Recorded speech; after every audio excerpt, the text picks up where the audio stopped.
ሰላም ጤና ይስጥልን። የኢትዮ ሚዲያ ዜና መረጃ ቤተሰቦች እንደምንሰነበታችሁልን። ከኢትዮ ሚዲያ ለሰዓቱ የተመረጡ አዳዲስ መረጃዎችን ይዘን ቀርበናል። በቅድሚያ አርዕስተ ዜናዎችን እናስደምጣችሁ።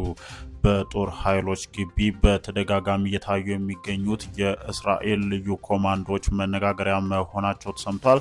የብልጽግናው መንግስት እነዚህን የእስራኤል ልዩ ኮማንዶዎች በጦር ኃይሎች ግቢ በተደጋጋሚ የሚያሳይበት ምክንያት ምንድነው? በበርካቶች ዘንድ መነጋገሪያ መሆኑ ተሰምቷል። አብዛኞችም ይህንን የእስራኤል ኮማንዶዎች በጦር ኃይሎች ግቢ የመገኘት ዜናም ከኤርትራ ጋር ለሚደረገው ጦርነት እስራኤል ከኢትዮጵያ ወገን ሆና ጠንከር ያለ ድጋፍን እያደረገች መሆኑን ማሳያ ነው ሲሉ መናገራቸው ተሰምቷል። የእነዚህን የእስራኤል ኮማንዶዎች በጦር ኃይሎች ግቢ የመገኘት ዜና አስመልክቶ ከጦር ኃይሎች ግቢ የሾለኩ የታማኝ ምንጮች መረጃዎችን ይዘናል። በዝርዝር የምታደምጧቸው ይሆናል። በአማራ ክልል እየተካሄደ ያለው ውጊያ አሁንም ተጠናክሮ የቀጠለ ሲሆን በተለይም በወሎና በሸዋ ግንባሮች በመከላከያ ሰራዊቱና በፋኖ ታጣቂዎች መካከል እየተደረጉ ያሉ ውጊያዎች አሁንም ተጠናክረው መቀጠላቸው ተሰምቷል። ከሰሞኑ በወሎ ቀጠና የፋኖ ታጣቂዎች የብልጽግናውን መከላከያ ሰራዊት ከፍተኛ ወታደራዊ አመራሮች በቁጥጥር ስር ማስገባታቸውን ተከትሎ የብልጽግናው መከላከያ ሰራዊት የመልሶ ማጥቃት እርምጃ በፋኖ ላይ ለመክፈት የሞከረ ቢሆንም የፋኖ ኃይሎች የለመዱትን የደፈጣ ጥቃት በመፈጸም በርከት ያሉ የብልጽግና መከላከያ ሰራዊት ወታደሮች ላይ ጥቃት መፈጸማቸውን ሰምተናል። በሸዋ ግንባርም እንዲሁም በሸዋ ሮቢትና ይፋት አቅጣጫ ላይ በአሁኑ ሰዓት በመከላከያውና በፋኖ ታጣቂዎች መካከል ውጊያዎች ተጠናክረው የተካሄዱ መሆናቸውን ሰምተናል። ከነዚህ አካባቢዎች የተሰሙ የውጊያ መረጃዎችን በዝርዝር የምናስደምጣችሁ ይሆናል። በሌላ በኩል እንዲሁ የዩኒቨርሲቲ ተማሪዎች አመጽ አሁንም ለሁለተኛ ቀን ተጠናክሮ መቀጠሉ ተሰምቷል። ከሰሞኑ በብርሃኑ ነጋ በሚመራው የትምህርት ሚኒስቴር የወጣውን አዋጅ ተከትሎ ተማሪዎች በየዩኒቨርሲቲዎቻቸው ከፍተኛ የተባለ ተቃውሞን እያስነሱ መሆናቸው ተሰምቷል። የብልጽግናው መንግስትም ይህንን የተማሪዎች ተቃውሞን ለመበተን የፌዴራል ፖሊሶችን በዩኒቨርሲቲዎቹ ማሰማራቱ ተሰምቷል። እስካሁኑ ሰዓት ድረስም ተማሪዎች ከፌዴራል ፖሊስ ጋር ከፍተኛ የተባለ ፍጥጫ ውስጥ መግባታቸውን ሰምተናል። ከየዩኒቨርሲቲዎቹ የደረሱንን መረጃዎች በዝርዝር የምናስደምጣቸው ይሆናል። በሌላ በኩል እንዲሁ የአራት ኪሎ አብይ አህመድ አስተዳደር በአሁኑ ሰዓት በሲዳማ ክልል ከፍተኛ አመራሮች ላይ ጥብቅ የተባለ እርምጃ ሊወስድ መሆኑ ተሰምቷል። በዚህም በአቶ ደስታ ሌዳሞ በሚመራው አስተዳደር ላይ የአራት ኪሎ አስተዳደር እርምጃዎችን ለመውሰድ በተስፋዬ በልጅጌ የሚመራ ቡድን የማጣራት ስራውን እንዲሰራና አስቸኳይ የተባለ ሪፖርት እንዲያቀርብ መደረጉ ተሰምቷል።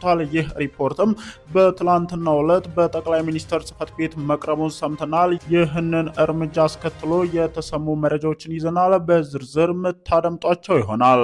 ክቡራትና ክቡራን እነዚህንና ሌሎች ተጨማሪ መረጃዎችን እያደመጣችሁ ከኢትዮ ሚዲያ ጋር ቆይታችሁን እንድታደርጉ እየጠየቅን ወደ ዝርዝር መረጃዎቻችን የምናልፍ ይሆናል። አብረን እንቆይ። ወደ መጀመሪያው መረጃችን ስናልፍ ከሰሞኑ በጦር ኃይሎች ግቢ በተደጋጋሚ እየታዩ የሚገኙት የእስራኤል ጦር ልዩ ኮማንዶዎች ጉዳይ መነጋገሪያ መሆኑ ተሰምቷል። እነዚህ የእስራኤል ጦር ልዩ ኮማንዶዎች በጦር ኃይሎች ግቢ ከፍተኛ ተልዕኮን ያነገበ ዓላማን እየፈጸሙ እንደሚገኙም ከጦር ኃይሎች እየተሰሙ ያሉት መረጃዎች አመላክቷል። ይህም በዋናነት የኢትዮጵያ መንግስት ከኤርትራ መንግስት ጋር በወደብ ጉዳይ ለገባበት ሰጣ ገባ የእስራኤል መንግስትን ድጋፍ እያገኘ ነው የሚሉ ዜናዎች በስፋት እየተሰራጩ መሆኑንም ለማረጋገጥ ተችሏል። በአሁኑ ሰዓትም እስራኤል ሰራሽ የሆኑ የተለያዩ ድሮኖችን የኢትዮጵያ መንግስት ማስገባቱንና እነዚህ የእስራኤል ጦር ልዩ ኮማንዶችም ለኢትዮጵያውያኑ ይህንን የድሮን ማብረራ ቴክኖሎጂ በማሳየት እንዲሁም በቀጣይ ከኤርትራ መንግስት ጋር ይደረጋል ተብሎ ለሚታሰበው ጦርነት በምን አይነት መልኩ ጥቅም ላይ እንደሚውሉ የማሳየት ተግባርን የፈጸሙ መሆናቸው ተሰምቷል። የእስራኤል መንግስትም ከኤርትራ ጋር ለሚደረገው ጦርነት ከኢትዮጵያ ወገን በመሆን ከፍተኛ የተባሉ ስራዎችን ለመስራት እነዚህን ልዩ የተባሉ የእስራኤል መንግስት ጦር ልዩ ኮማንዶዎችን ወደ ኢትዮጵያ መላኩና ከፍተኛ የተባሉ ወታደራዊ ድጋፎችን በመስጠት ላይ እንደሚገኝም ለማረጋገጥ ተችሏል።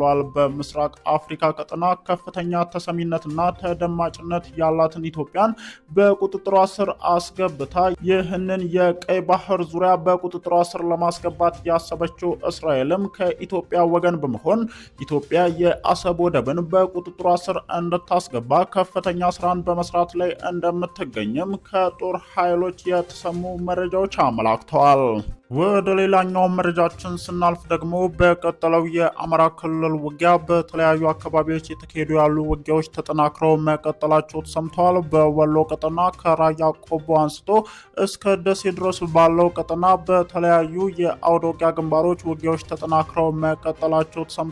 የፋኖ ኃይሎችም ከሰሞኑ በእነዚህ አካባቢዎች በብልጽግናው መከላከያ ሰራዊት ላይ ከፍተኛ የተባሉ ጥቃቶችን መፈጸማቸው የተሰማ ሲሆን በእነዚህ ጥቃቶችም ከፍተኛ ወታደራዊ አመራሮች ላይ ጭምር ያነጣጠሩ ጥቃቶች መፈጸማቸውን ለማረጋገጥ ተችሏል። በዚህም ከፍተኛ የብልጽግናው መከላከያ ሰራዊት አመራሮች በፋኖ ቁጥጥር ስር የወደቁ ሲሆን በዚህ ጅግኑ የተበሳጩት የብልጽግናው መከላከያ ሰራዊት ከፍተኛ ወታደራዊ ጄኔራሎች በሁሉም የወሎ ግንባሮች የመልሶ ማጥቃት እርምጃዎች እንዲከፈቱ ያደረጉ ሲሆን በአሁኑ ሰዓትም በወሎ ቀጠናዎች ከፍተኛ የተባሉ ውጊያዎች መከፈታቸው ተሰምቷል። የፋኖ ኃይሎችም በእነዚህ ቀጠናዎች በተለመደው የደፈጣ የውጊያ ስልታቸው ከፍተኛ የተባሉ ጥቃቶችን በመፈጸም ላይ እንደሚገኙም ለማረጋገጥ ተችሏል። ከዚህ ባሻገርም ወሎን ከኦሮሚያ በሚያካልሉ አዋሳኝ ድንበሮች ላይም የፋኖ ኃይሎች ጥቃትን በመፈጸም በከፍተኛ ሁኔታ የመልሶ ማጥቃት እርምጃን የከፈተውን የመከላከያ ሰራዊት አባላትን አቅጣጫ የማሳት ተግባር የፈጸሙ መሆኑንም ከወሎ ግንባር የተሰሙት መረጃዎች አመላክተዋል። በሌላ በኩል እንዲሁ በሸዋ ቀጠናዎችም በሸዋሮቢት ከተማ ዙሪያና በይፋት አካባቢዎች ከፍተኛ የተባሉ ውጊያዎች መቀስቀሳቸው ተሰምቷል። በአሁኑ ሰዓትም በእነዚህ ቀጠናዎች የፋኖ ኃይሎችና የብልጽግናው መከላከያ ሰራዊት የፊት ለፊት ውጊያዎችን ጭምር ያደረጉ እንደሚገኝም ለማረጋገጥ ተችሏል። ይህ ቀጠና በዋናነትም ወሳኝ የተባለ ቀጠና በመሆኑ የፋኖ ኃይሎች ተደጋጋሚ ጥቃቶችን በመፈጸም የመከላከያ ሰራዊቱን የማስደንገጥና ቦታ የማሳት እንዲሁም አቅጣጫን የማስቀየር ተግባራትን እየሰሩ መሆናቸውን ጭምር ለማረጋገጥ ተችሏል። በአሁኑ ሰዓትም በሸዋሮቢት ከተማ ዙሪያና በይፋት አካባቢዎች ላይ ከፍተኛ የተባሉ ውጊያዎች የተካሄዱ መሆናቸውን ለማረጋገጥ ተችሏል። በሌሎች የክልሉ የአውደ ውጊያ ግንባሮችም ተጠናክረው እየቀጠሉ ሲሆን በጎጃምና በጎንደር የተወሰኑ አካባቢዎችም ውጊያዎች ተጠናክረው መቀጠላቸውንም ከክልሉ የአውደ ውጊያ ግንባር ምንጮች የተሰሙት መረጃዎች አመላክተዋል። ወደ ሌላኛው መረጃችን ስናልፍ ደግሞ በዩኒቨርሲቲዎች የተካሄዱ ያሉ ተቃውሞዎች አሁንም ለሁለተኛ ቀን ተጠናክረው መቀጠላቸው ተሰምቷል። ከሰሞኑ በብርሃኑ ነጋ የሚመራው የትምህርት ሚኒስትሩ ያወጣውን አንድ አዋጅ ተከትሎ የዩኒቨርሲቲ ተማሪዎች ከፍተኛ የተባለ ተቃውሞውን ማስገማታቸው ተሰምቷል። በዚህም በአሁኑ ሰዓት በየዩኒቨርሲቲዎቹ ከፍተኛ የተባሉ ተቃውሞዎች የተከሰቱ ሲሆን የብልጽግናው መንግስትም እነዚህን የተማሪዎች ተቃውሞዎች ሳይባባሱ ለማክሸፍ የፌዴራል ፖሊሶችን ወደ ተለያዩ ዩኒቨርሲቲዎች ማሰማራቱ ተሰምቷል። በአሁኑ ሰዓትም እነዚህ የዩኒቨርሲቲ ከፍተኛ ተማሪዎችና የፌዴራል ፖሊስ አባላት ከፍተኛ ፍጥጫ ውስጥ መግባታቸው ተሰምቷል።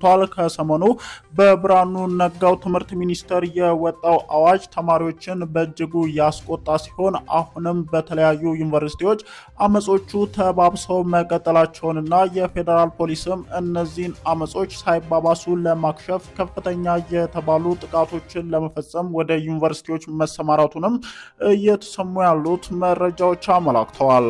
በመጨረሻም የፌዴራሉ መንግስት በሲዳማ ክልል ከፍተኛ አመራሮች ላይ እርምጃ ለመውሰድ ከጫፍ መድረሱ ተሰምቷል።